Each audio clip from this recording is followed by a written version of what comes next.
Директорка на средно училиште вршела притисок врз вработени во корист на една политичка партија. Барала да споделуваат на социјалните мрежи плакати од кандидат за градоначелник. Дополнително наставниците кои биле симпатизери на партијата од спротивниот табор им кратела часови и манипулирала со распоредот на часови. По ваква пријава одлучуваше ДКСК и одлучи предметот да го достави до обвинителството како надлежно да постапува.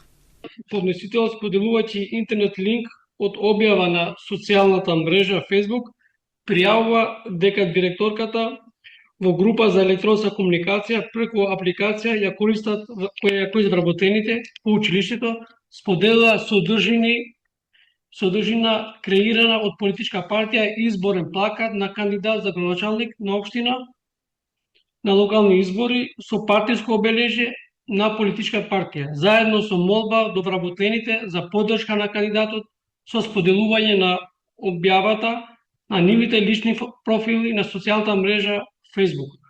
Антикорупцијска разгледа уште неколку изборни предмети, а постапките ги запре затоа што не најде незаконитости или пак поради ненадлежност.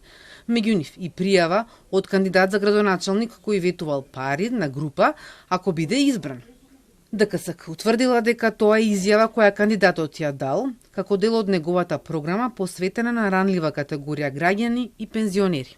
Не се работи за постапување на спротивно на изборниот законник, ниту на кодексот за фер и демократски избори, туку за легитимно право на кандидат за градоначалник на изборите за промоција на предизборната програма, која што е и јавно достапна и јавно објавена преку медиумите и преку социјалните мрежи. ДКСК разгледуваше предмети по пријави кои не се поврзани со изборите. Еден од нив е пријава за непотизам и судирни интереси за брат на заменик министер кој од самостоен советник станал шеф на царинска испостава.